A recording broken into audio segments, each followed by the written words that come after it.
The situation with Sam Harris, Charles Murray, and Vox is the main reason I was motivated to create this channel. I had been reading about IQ since sometime in early 2016, but I never figured Harris would touch the stuff with a 10-foot pole. However, he did, and despite what you may have read in Vox or elsewhere, I think he got this almost exactly right. In this video, I'm going to make the case that Sam Harris and Charles Murray have views on this topic that are much closer to the mainstream than Vox, Ezra, Klein, or the authors of this Vox piece, which is the central topic of this video. For current subscribers of the channel, you may have noticed I uploaded a similar video last summer. I feel like I missed the mark, made some mistakes, and was unnecessarily disrespectful towards James Flynn. However, my conclusions are largely the same.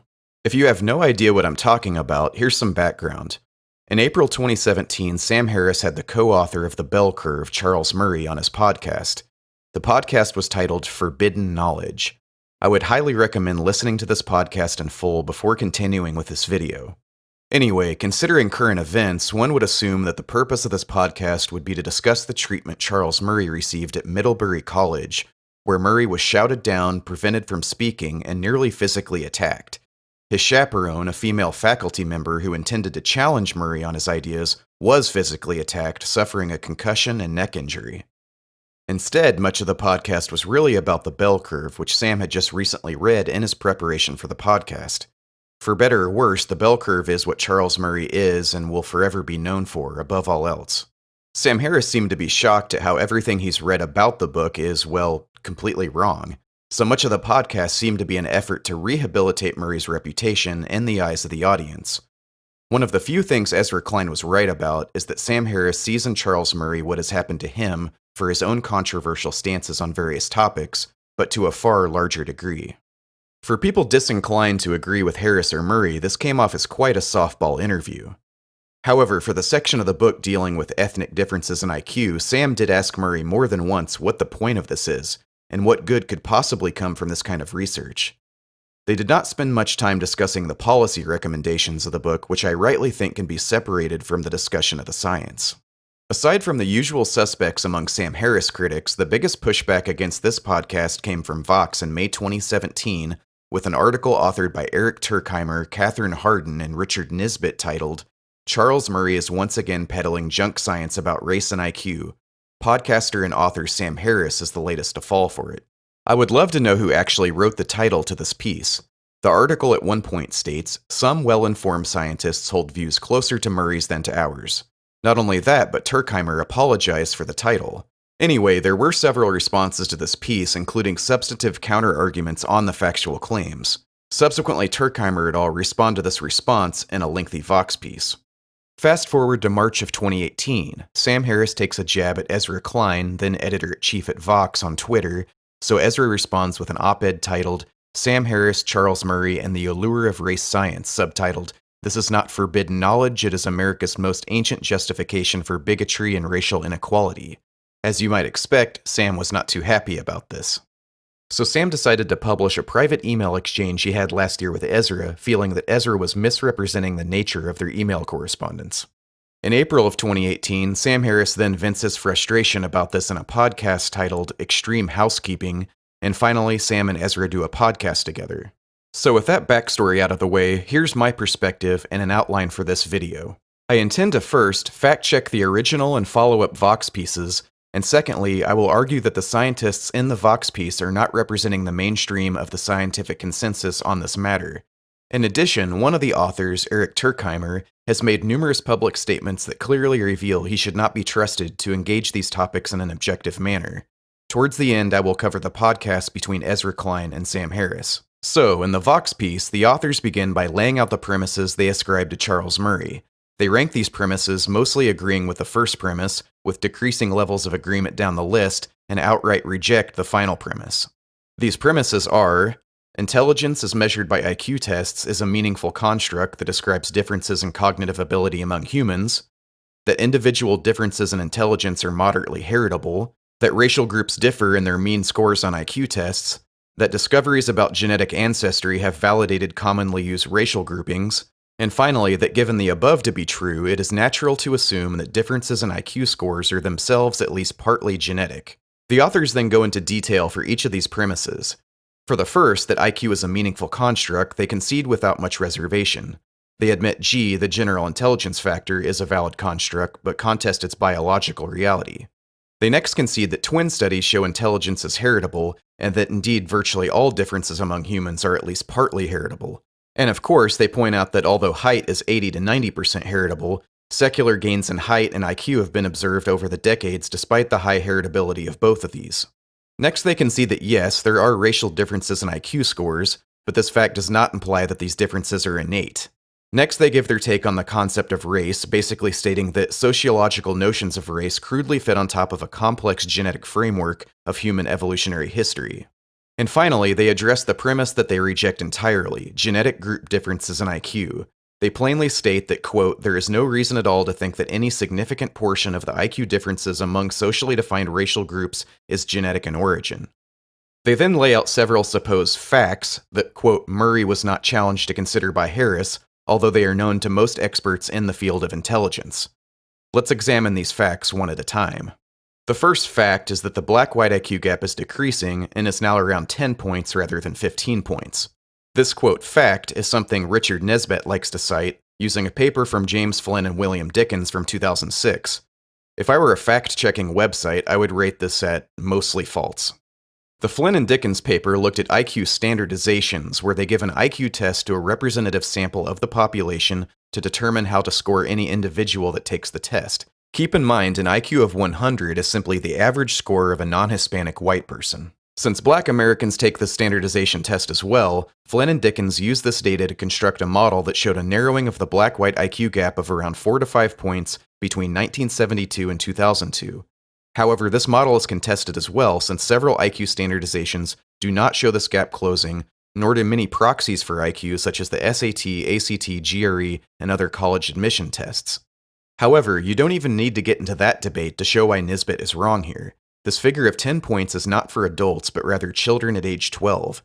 Blacks at age 24 are either at 84.5 or 83.5, depending on which of the Flynn-Dickens papers you're looking at, so a gap of 15 to 16 points. Their data does show an increase, but this increase was from an IQ of 79 in 1972 to 83.5 or 84.5 in 2002 for blacks at age 24. As you can see from their model and pretty much all IQ data ever collected, the black-white IQ gap increases with age.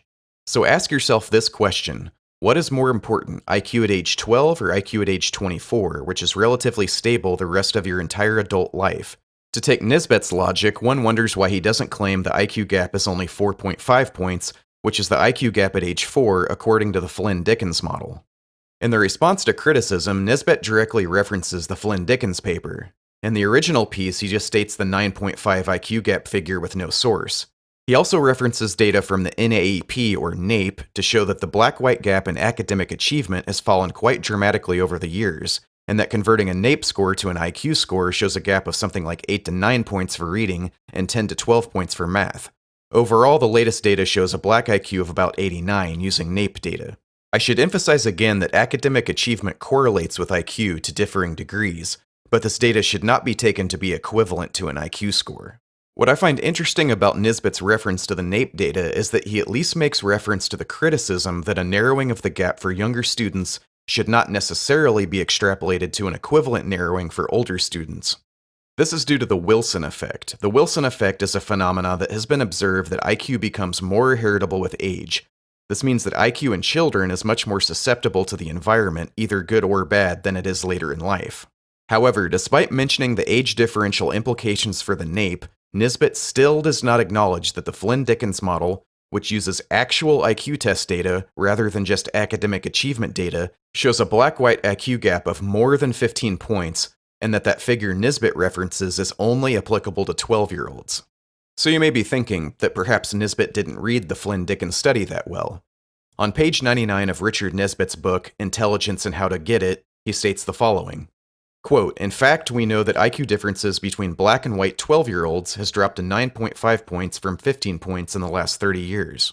Funny how he adds the context of 12-year-olds in his book, but doesn't mention this caveat in the original Vox piece or in the response to criticism piece, even after he's been called out on that fact explicitly. Taking these facts, consider this line from the Vox piece, quote, The black-white IQ gap is decreasing and is now closer to 10 points than the widely cited 1 standard deviation, or 15 points, which is the erroneous value Murray cites in the interview. I hope it is now beyond any reasonable argument how bad faith this sentence is. So this is what I think. I'll leave it to the viewer to make up their own mind. But I think Nisbet knows what the paper says. He knows the Flynn-Dickens paper still shows a roughly 15-point IQ gap for adults. He knows the NAEP data is an outlier. He uses the NAEP and Flynn-Dickens model for 12-year-olds because it appears to show independent confirmation of a similar IQ gap reduction. The next, quote, fact to ponder that, quote, Murray was not challenged to consider by Harris is the Flynn effect. This is especially weird considering they did indeed talk about the Flynn effect. Not only that, but Murray and Herrnstein coined the term the Flynn effect in the bell curve, referring to James Flynn, who has published the most work on this phenomena.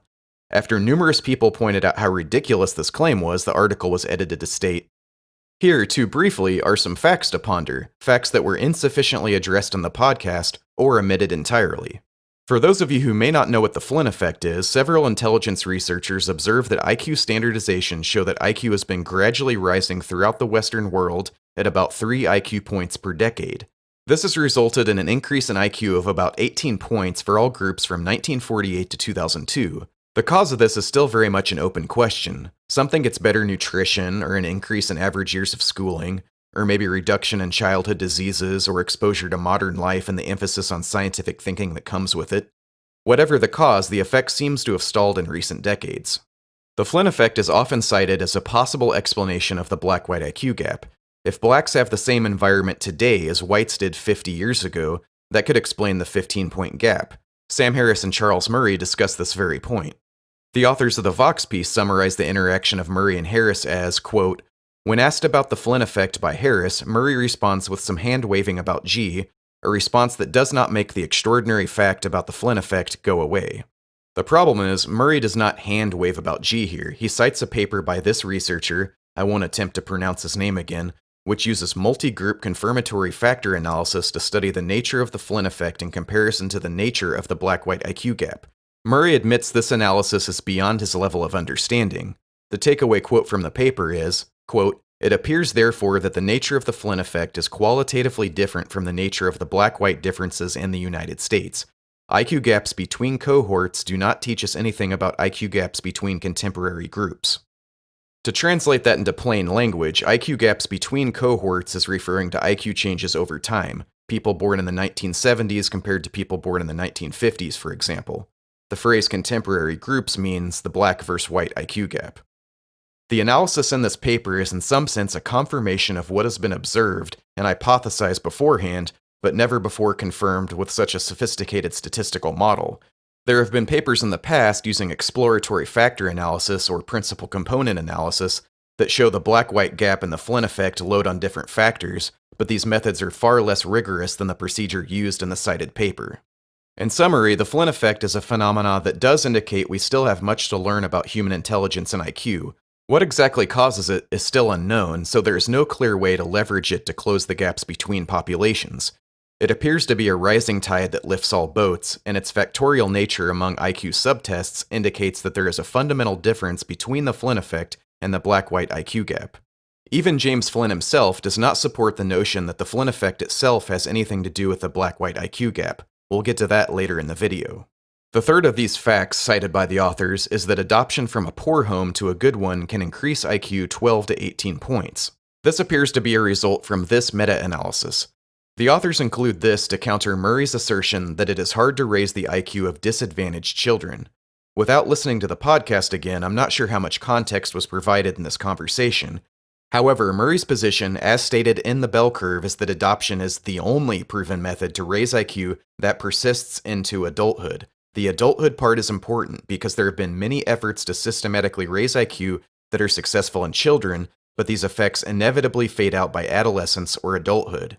I would guess that the motivation for including this fact is because it sounds impressive. Wow, 12 to 18 points. If that's true, this whole race differences stuff must be wrong. However, even in the response to criticism, Nisbet acknowledges that this fact has no bearing on the question of whether the black-white IQ gap has any significant genetic component. Nisbet also acknowledges that the individual gains in adoption are better predicted by the IQ of the biological parents. However, he insists that this is irrelevant because no one disputes that IQ is partly heritable. He also acknowledges that the gains from adoption depend on the difference in environments between the biological and adoptive home. A study performed in Sweden, in which Eric Turkheimer was a co-author, found only a difference of 4.4 points. This is presumably because the home environments in Sweden have far less variation than in the US. However, once again, the effect of adoption cannot be truly evaluated unless the IQs of the children are tested at adolescence or preferably adulthood. Even setting aside racial differences, the Minnesota transracial adoption study showed large gains relative to the population average for children adopted into affluent homes. But by age 17, these gains had almost completely vanished, again relative to the population average. Considering that the only assertion of Murray's that they truly dispute is a genetic contribution to the black-white IQ gap, and their acknowledgement that adoption gains have no direct bearing on this issue, the only conclusion I can come to is they included this stat because it sounds impressive and would lead a sympathetic reader to draw an erroneous conclusion. The fourth bullet point, quote, fact is about Head Start, and that it is, quote, true and unsurprising that poor children exposed to special education programs such as Head Start tend to regress once the program ends and environmental disadvantages reassert themselves. I have only two short things to say about this. First, what is the point of including this? They say right from the start that these programs don't raise IQ long term. And secondly, I like how they just assume that the only logical explanation of this is that the children would have gone to show increased IQ scores if it weren't for the environmental disadvantages reasserting themselves after the program ends. All three of these authors are aware of the studies that show the heritability of IQ increases with age, yet they don't even present that as a possible alternative explanation. The final, quote, fact that Harris did not challenge Murray to consider is the markedly lower heritability of IQ among American children raised in poverty. This is a rather obscure topic in the scheme of the race and IQ debate, and I would assume it is only included because it is based on Turkheimer's research specifically. Although not explicitly spelled out in the Vox article, presumably the idea here is that black Americans are significantly poorer than white Americans, and therefore their IQ is more susceptible to detrimental environmental influences. The main point of contention on this finding is that it is claimed, with some legitimate justification in my opinion, that Turkheimer's result is a significant outlier. There have been attempts at replication on this that have failed. However, the extent to which this is an outlier is contested in the response to criticism. Rather than get bogged down on that question, why not just cut to the chase? Do blacks in fact have a lower heritability of IQ than whites on average? It turns out this has been tested. Turkheimer's own 2003 paper used a data set that was 54% black, so he had a large sample in which to test this. If he tested this, he neglected to report the results, but others have with his own data, and the results show no significant difference in IQ heritability between black and white children. Some allege that he did in fact test this and found no difference. If this is indeed true, I'll leave it to the viewer to speculate on why he did not mention this in his paper. Other studies, such as this one, show similar findings as well. Unless one of these authors can provide some evidence or context to dispute these findings, the socioeconomic status interaction with IQ heritability has no relevance to this debate. And this is true regardless of the discussion of whether Turkheimer's result was an outlier or not. So to summarize, every single fact they chastise Harris for not challenging Murray on is either flat out wrong, misleading, or irrelevant.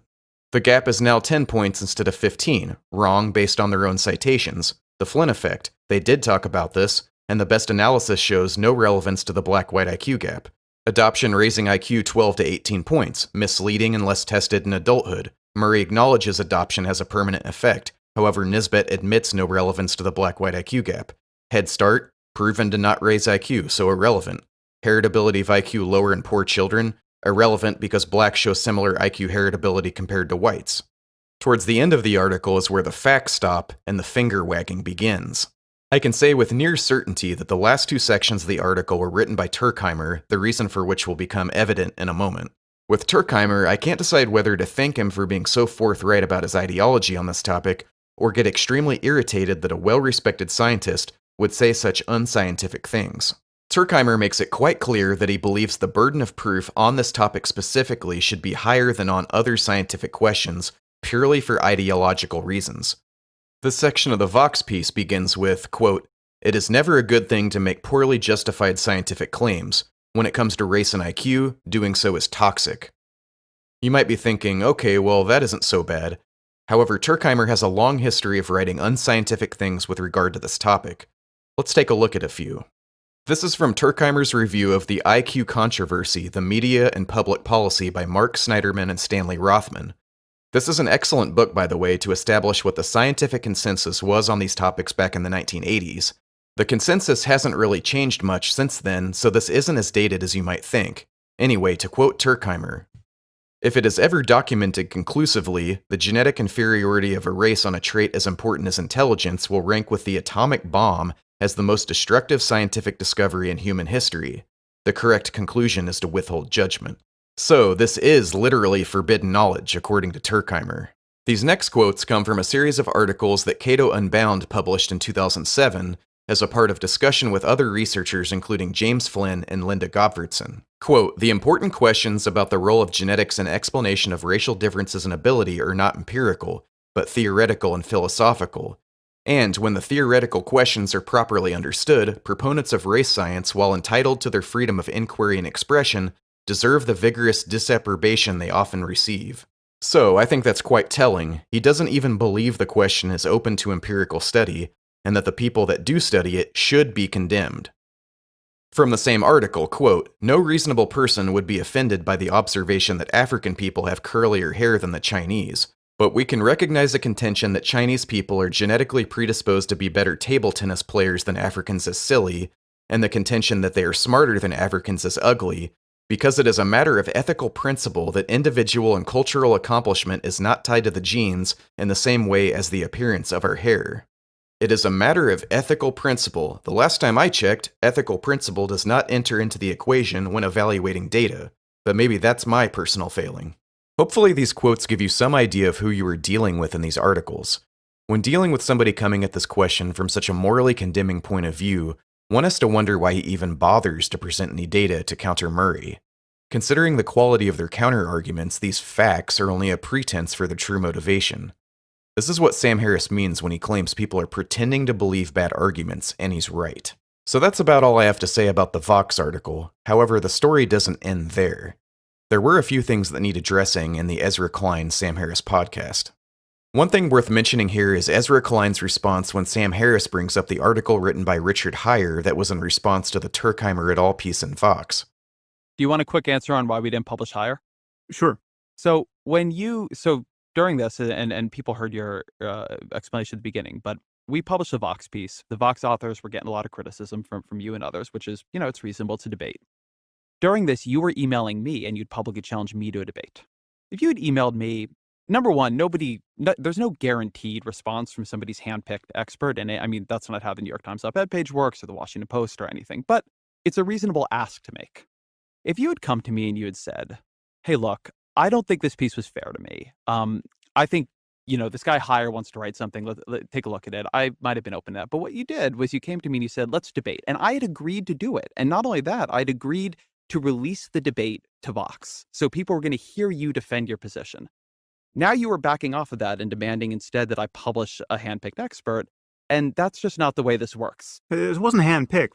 This guy came out of the blue. I didn't even know who he was at that point. So it was somebody you preferred who had your views. Notice how Klein first describes Heyer as a hand-picked expert. Even if this guy was hand-picked, which he wasn't, this guy is the editor of the journal Intelligence. How much more of a mainstream expert do you want? He then backs down from that and describes him as, quote, "somebody you preferred that had your views." In the emails, Ezra makes it sound as if the section The Big Idea at Vox had sole editorial control on what it does or does not print there. However, at the time, Ezra was still editor-in-chief at Vox, and during the podcast he makes it clear that the decision of whether to publish it or not was in his control. I think it's unlikely that Ezra's characterization of their thought process on whether or not to publish the article is accurate, but I can't prove it given the available information. But while I'm talking about Richard Heyer, if you really want to cut to the chase of the whole discussion in terms of who is talking sense and has credibility, like I just said, this guy is editor of the journal Intelligence. This is a journal that in the past had editors such as Arthur Jensen, Richard Lynn, and Philippe Rushton, yes, but it's also had editors such as Robert Plomin and James Flynn. Here's a quote from an article he published in Quillette. This article was essentially the same piece that he submitted to Vox, which they declined to publish, but it also had an introduction describing the backstory. This quote is from that introduction. "This piece, the Vox article, mostly restates old arguments that continue to misrepresent what the bell curve actually said about race and genetics. It is based on a selective reading of the research literature and the assertion of facts that are not supported by weight of evidence. There is nothing new or original in the arguments, and these arguments have been challenged many times by other experts in the field. Nonetheless, Vox gave new life to the false narrative that Murray is peddling junk science about average IQ score differences among racial ethnic groups as being genetic, and therefore some groups are genetically inferior. The podcast makes clear this narrative is false, and the subsequent discussion is important for anyone who cares about the pursuit of science into uncomfortable topics with social and political implications, like climate change or education achievement gaps. So there you go. If you tend to trust the most credentialed expert, listen to what this guy is saying and read his article. During the podcast, Sam Harris brings up the Flynn effect and claims that even Flynn doesn't think the Flynn effect can be used to argue that IQ gaps between racial and ethnic groups are 100% environmental. And these are obvious errors. I mean, in your last piece, you have this whole section on the Flynn effect and how the Flynn effect should be read as accounting for the black-white differences in purely environmental terms. Well, even Flynn rejects that interpretation of the Flynn effect. I mean, he had originally he publicly hoped that his effect would account for that, but now he has acknowledged that the data don't suggest that. Later, Ezra claims to have talked to Flynn recently in order to counter Sam's claims. I do want to note, you mentioned James Flynn here. To prepare for this conversation, I called Flynn the other day. I spoke to him on Monday. His read of the evidence right now, and this is me quoting him, he says, "I think it is more probable than not that the IQ difference between black and white Americans is environmental. As a social scientist, I cannot be sure if they have a genetic advantage or disadvantage." So that is what James Flynn thinks as of Monday.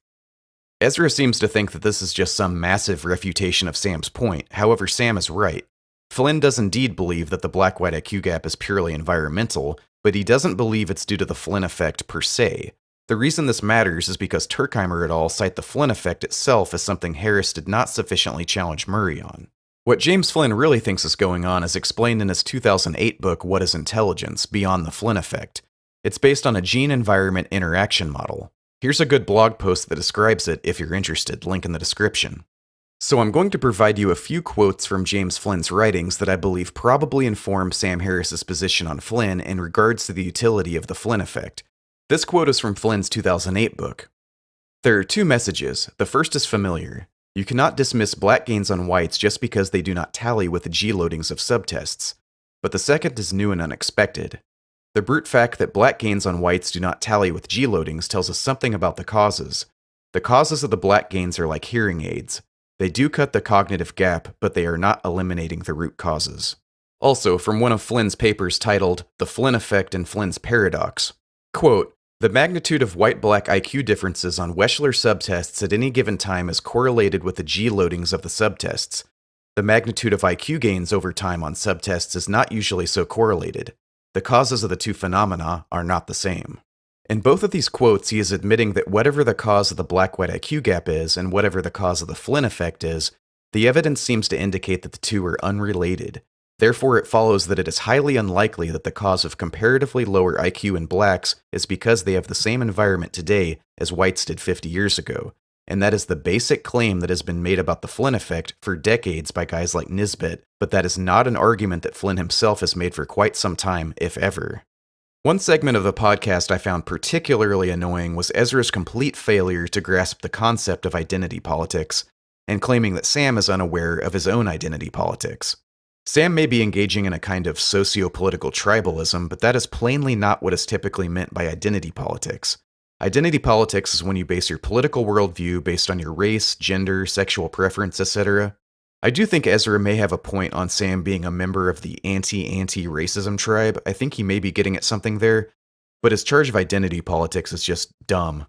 On the whole, I felt that Ezra was extremely evasive, disingenuous, and stubbornly refused to accept Sam's frame that the science could be separated from the policy implications with respect to Murray and the bell curve. When Sam finally pressed hard on Ezra about this, he said that they just disagree on what the science says and claimed that Harris himself is being extremely uncharitable about the motives of Turkheimer et al. But I think if you take what Turkheimer has publicly said about how this kind of science should be morally condemned, and you take what I have already demonstrated about the relevance and even basic factual accuracy of the author's quote facts, Sam's charge of their motives is 100% justified. The only critiques of Sam I have in this whole ordeal are mainly tactical. Publishing the email exchange with Ezra was a bad move. If you read everything Ezra has said very closely and his failure to address Sam's points, I completely understand Sam's anger that led him to that decision. But publishing private emails is never going to be a good look in the eyes of the vast majority of people that would consume content from either Sam or Ezra. Sam also made some unforced errors when quoting from the Turkheimer et al. Piece and Ezra's piece in Vox. It made Ezra sound more factually grounded, which is disappointing considering Sam was on the right side of the factual disputes that actually mattered, such as the Flynn effect. Here is what I consider the best point that Sam made in the podcast, that Ezra clearly had no answer for. I'll leave you with this. Let's take this off of race and IQ for a second. This is something that would have been probably just as radioactive, and it just happened to break the other way, and sort of nobody noticed. But you probably recall, I think it was 3 years ago, or 4 years ago, I think it was 2014, where there were reports about Neanderthal DNA. And it was learned that it's actually, I think it's David Reich, whose op-ed in the New York Times kind of kicked off our latest skirmish. I think it's based on his work. It was found that most human beings are walking around with around 2.7% Neanderthal DNA. But it was found that the only people who don't have Neanderthal DNA are Black people, right? People who directly descend with some isolation from Africa, from the rest of the human community. And so at the time, I tweeted, right, this is now 2014, I tweeted, "Attention all racists, you are right. Whites are special. We're part Neanderthal. Blacks are just human." Okay, and it just was a trolling of the world's racists, right? Now, the fact that I tweeted that should give you as a journalist some indication of what I think about white supremacy. But what if the data had broken the other way? Okay, what if the only people on Earth who were part Neanderthal were Black? Okay, what then? What would have happened to anyone who reported those data? Would that have been an example of trafficking in the most deeply harmful tropes? I mean, it was just pure good luck it broke the other way. And yet, this is the kind of thing that will keep coming at us. And this is the problem that you appear to be unprepared for. And it's the problem that in the face of which you appear to be willing to believe people who are not speaking with real integrity about data because it serves political ends.